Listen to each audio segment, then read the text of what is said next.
ಇವತ್ತು ನಾನು ಒಬ್ಬಟ್ಟು ಮಾಡೋದನ್ನು ಹೇಗೆ ಅಂತ ಹೇಳ್ಕೊಡ್ತೀನಿ. ಮೊದಲು ನೆನೆಸಿಟ್ಟ ಕಡಲೆಬೇಳೆಯನ್ನು ಮಿಕ್ಸಿ ಜಾರಲ್ಲಿ ಹಾಕ್ಕೊಳ್ಬೇಕು. ಇದಕ್ಕೆ ಸ್ವಲ್ಪ ಏಲಕ್ಕಿ ಹಾಕ್ಕೊಳ್ಬೇಕು. ನಂತರ ಇದು ಬೆಲ್ಲನ ಹಾಕ್ಕೊಳ್ಬೇಕು. ಇದು ಬೇಳೆಗೆ ತಕ್ಕಷ್ಟು ಬೆಲ್ಲ ಹಾಕ್ಕೊಂಡು ಮಿಕ್ಸಿ ಜಾರಲ್ಲಿ ಹಾಕ್ಕೊಳ್ಬೇಕು. ಇದು ಹೂರಣ ರೆಡಿ ಮಾಡ್ಕೊಳ್ಳೋದು. ನಂತರ ಗೋಧಿ ಹಿಟ್ಟು ರೆಡಿ ಮಾಡಿಕೊಂಡು ಒಬ್ಬಟ್ಟು ಮಾಡೋದು. ನೋಡಿ ಫ್ರೆಂಡ್ಸ್, ಮಿಕ್ಸಿ ಜಾರಲ್ಲಿ ಬೆಳೆಗೆ ತಕ್ಕಷ್ಟು ಬೆಲ್ಲ ಹಾಕ್ಕೊಂಡಿದ್ದೀನಿ ಮತ್ತು ಏಲಕ್ಕಿ ಹಾಕ್ಕೊಂಡು ಇದನ್ನು ರುಬ್ಕೊಳ್ಬೇಕು. ನೀರು ಹಾಕದೆ ರುಬ್ಬಬೇಕು. ನೋಡಿ ಫ್ರೆಂಡ್ಸ್, ಈಗ ಇದು ಕಡಲೆಬೇಳೆ ನಾನು ಮಿಕ್ಸಿ ಜಾರಲ್ಲಿ ರುಬ್ಕೊಂಡಿದ್ದೀನಿ. ಇದನ್ನು ತೋಪಲ್ಲಿ ಹಾಕಿ ಸ್ವಲ್ಪ ಬಿಸಿ ಮಾಡಬೇಕು. ಹೂರಣ ಸ್ವಲ್ಪ ಗಟ್ಟಿ ಆಗಬೇಕು. ನೋಡಿ ಫ್ರೆಂಡ್ಸ್, ಈಗ ಒಂದು ತೋಪಲ್ಲಿ ಈ ಹೂರಣನ ಹಾಕಿ ಗಟ್ಟಿ ಮಾಡಬೇಕು.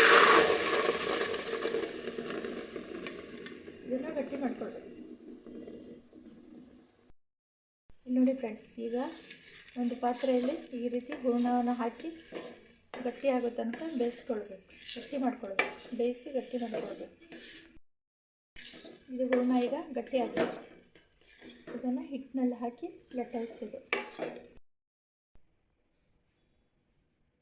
ಇಲ್ಲಿ ನೋಡಿ ಫ್ರೆಂಡ್ಸ್, ಈಗ ಇಷ್ಟರ ಮಟ್ಟಿಗೆ ಗಟ್ಟಿಯಾಗಬೇಕು ಹೂರಣ.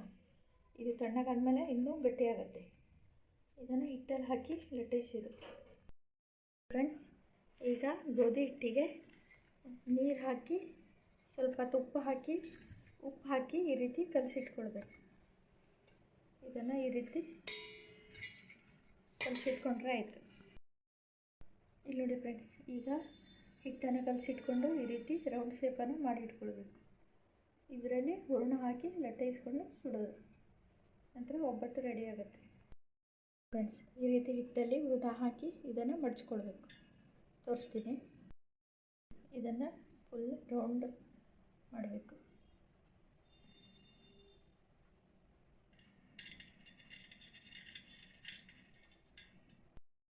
ಇದೇ ರೀತಿ ಪ್ರತಿಯೊಂದು ಕೂಡ ಈ ರೀತಿ ಮಾಡ್ಕೊಳ್ಬೇಕು ಹೂರಣ ಹಾಕಿ. ಇಲ್ಲಿ ನೋಡಿ ಫ್ರೆಂಡ್ಸ್, ಈ ರೀತಿ ಹೂರಣ ಹಾಕಿ ಇದನ್ನು ಹಿಂಗೆ ಮಾಡ್ಕೊಳ್ಬೇಕು. ಪ್ರತಿಯೊಂದು ಕೂಡ ಇದೇ ರೀತಿ ಮಾಡ್ಕೊಳ್ಬೇಕು.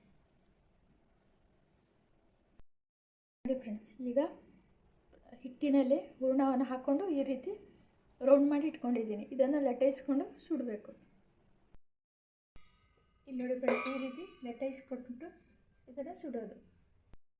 ಫ್ರೆಂಡ್ಸ್, ಇದಕ್ಕೆ ತುಪ್ಪ ಹಾಕಿ ಸುಡಬೇಕು ಈ ರೀತಿ.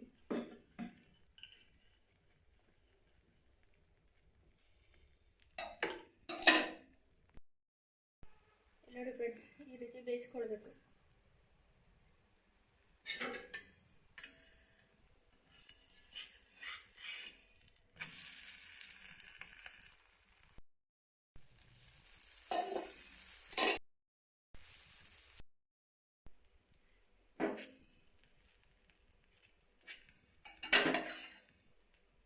ಈ ರೀತಿ ತುಪ್ಪ ಹಾಕೊಂಡು ಸುಡಬೇಕು.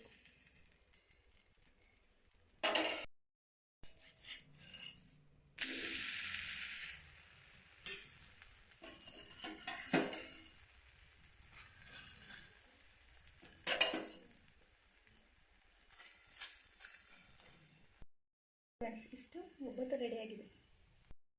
ಇಲ್ಲಿ ನೋಡಿ ಫ್ರೆಂಡ್ಸ್, ಯುಗಾದಿ ಊಟ ರೆಡಿ. ಇಡ್ಲಿ, ಸಾಂಬಾರು ಮತ್ತು ಒಬ್ಬಟ್ಟು. ನೀವು ಕೂಡ ಮಾಡ್ತೀನಿ. ವಿಡಿಯೋ ಇಷ್ಟ ಆದರೆ ಲೈಕ್ ಮಾಡಿ, ಸಬ್ಸ್ಕ್ರೈಬ್ ಮಾಡಿ.